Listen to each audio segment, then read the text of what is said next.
everyone, it's Katie with Embody Daily, and today I want to talk about why extinction on the Sinclair Method is not everything.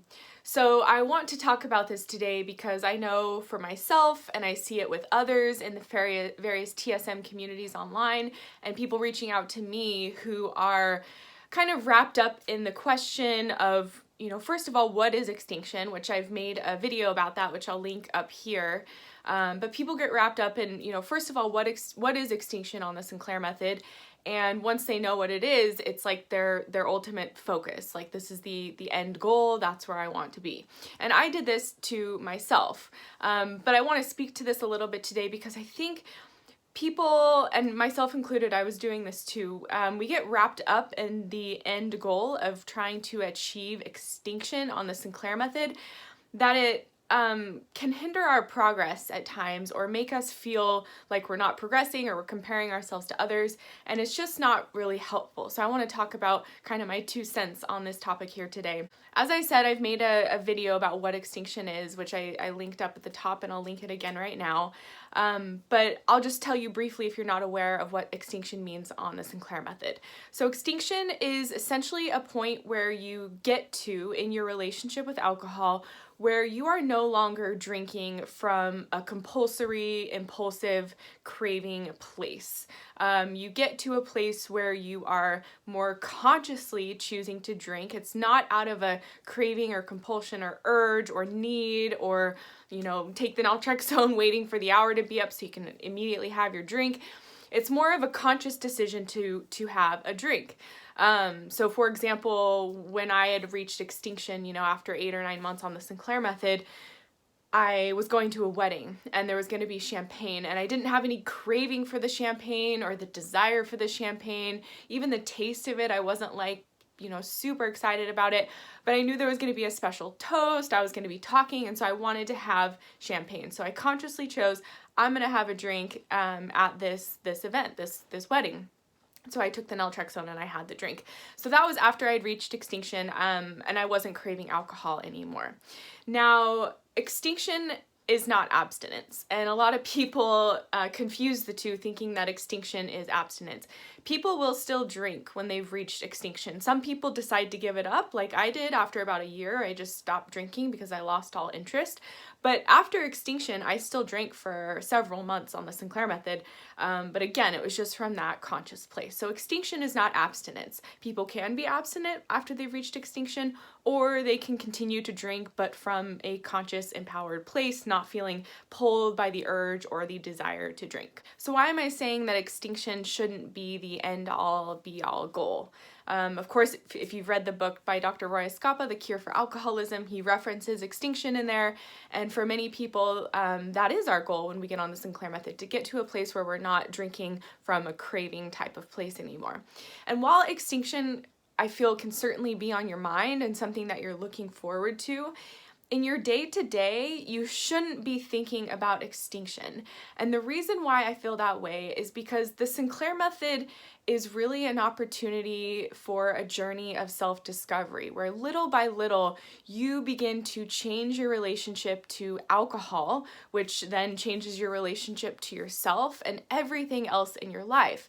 And it can be this really enriching and also challenging experience of kind of breaking up with alcohol slowly over time, as you kind of redevelop yourself and get back into hobbies and skills and different self-care practices that perhaps you were neglecting when you were dependent on alcohol.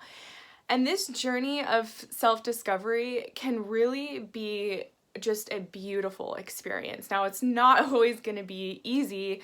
I've talked a number of times how I went through some really dark stuff when I was breaking up with alcohol and drinking less and kind of learning to cope again in healthier ways and finding things to do with my time, looking for meaningful things in my life, because I was so numb with alcohol that I was just kind of like in this, semi-depressed fog, and day-to-day life was kind of a struggle and not really anything I was super excited about, but the kind of continuous alcohol fog just kind of kept me, moving along, skating along.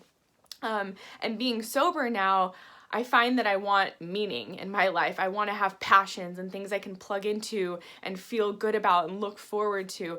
And so that's, one of the many nuanced experiences of being on the Sinclair Method. If you are not looking for this meaning and these bigger passions and things to do in your life as you get more sober, as you start to take alcohol out and you're not craving it anymore, it's potential that you can fall into a dark place, or perhaps, start to sabotage yourself by not complying or by drinking through the naltrexone, or just continuing to drink out of habit because you don't know what else to do with yourself. So that's definitely something that's very important when going on this method, is making sure you're looking for ways to find meaning and passion in your life. But all this to say is I really want to, invite people to not have the focus so much on just extinction. Am I at extinction yet? It's been 2 weeks since I craved a drink. Does that mean I'm at extinction? Yes, I know extinction is, I was like focused on extinction too. And in my experience, it's more of like an evolution of a process. It's not necessarily like one day you wake up and say, oh, I'm at extinction now. For me, it took me about a month or more of really watching my cravings for alcohol, going into different scenarios where I'd be drinking, whether it be home alone or with friends or with others, and really seeing like, am I craving it? Do I really want it? Am I choosing to drink? So it was this experience of kind of self-discovery through the whole process as well. So extinction is not just an instantaneous moment that you achieve, but it's more of an evolution. And one example I was just giving to someone too is, often our relationship to alcohol is very complex. Many of us have been drinking for years or decades, and there are a lot of different kind of, tentacles out in the world that we associate with alcohol. And so while you might be experiencing extinction with one avenue, there might be another avenue where you haven't achieved extinction yet. And it's my experience that you have to kind of extinguish all of these different paths that you have gone down with regards to your relationship to alcohol. You have to extinct each and every single one before you can truly feel like you've reached the extinction point. And as I said, that's not going to be like an instantaneous thing, but it's going to be an evolution over time. And so like an example I can give is, before the Sinclair Method, I loved to drink home alone at night after work. A bottle of wine a night was like my thing, sometimes more. That was like what I loved to do. So when I first got on the Sinclair Method, I was like drinking home alone like I would. And over the course of a few months, I just totally lost the desire to drink by myself. I didn't like drinking home alone because I wasn't really feeling the same buzz, as the naltrexone blocks the pleasure effects of the alcohol. So it was just kind of boring, and I wasn't really getting the same stimulus I was before.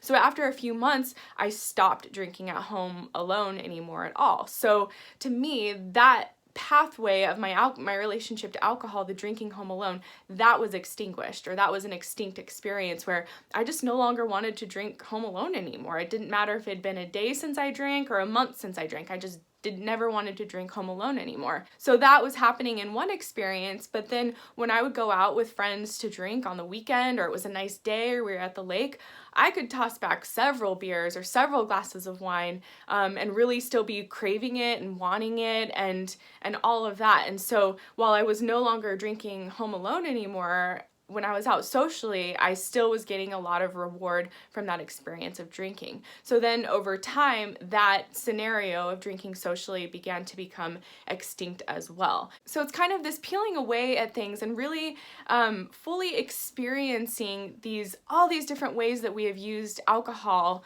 and really having repeated experiences with drinking on the naltrexone, through all these different pathways, in order for it to be extinct. And I've seen one way where people, they'll think they've reached extinction, but then they go out with friends and they overdrink and they're like, oh no, it's not working. And in my experience, it's not about that. It's like all of these different scenarios that you would be drinking and that you need to extinguish. So you might feel extinct when you're at home alone like I did, and then when you go out, it's a different story. And in that case, then you just have to, be aware of that, be aware that you're needing to extinct this experience of drinking socially. Why do I tend to drink more when I'm with friends? Why do I crave more? Why do I have more than I would in this situation than that? Just, as I always say, doing that inner inquiry and kind of asking for that answer and that truth in yourself, and eventually it will be revealed. So I hope this video was helpful. I kind of went off on a few different topics, but I think, the essence of what I'm just trying to say here is yes, extinction is kind of the end goal that you hear so many people talk about and reference on the Sinclair Method.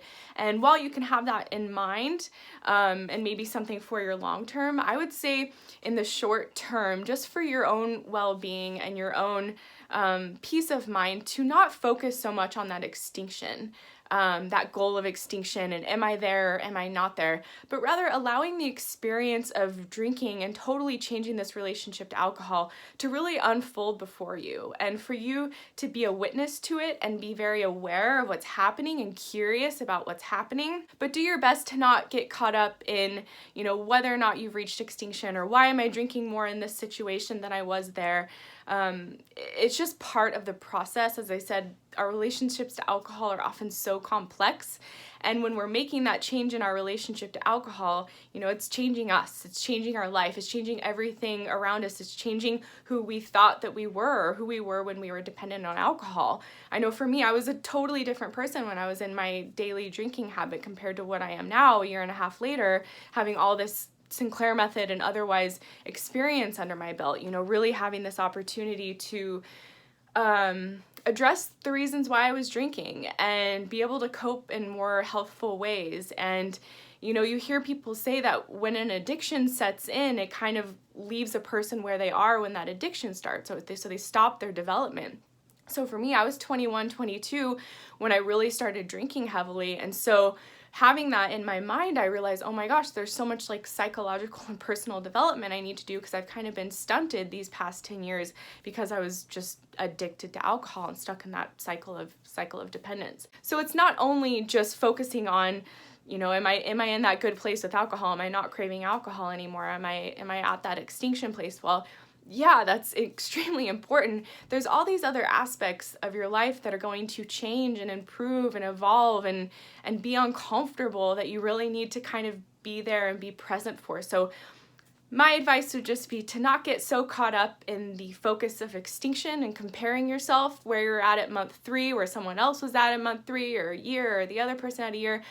Our alcohol addiction is so dang personal to the individual. My experience is, while we have a lot of similarities, it's going to be totally different than yours at the same time. And so really using that as an opportunity to get to know yourself, to do the inner work, to become curious about who you are and who you want to be and what you want to do now that alcohol is not front and center in life. And that can be a little bit daunting and intimidating for people, because alcohol can be this security blanket or false sense of security blanket for many of us for so long.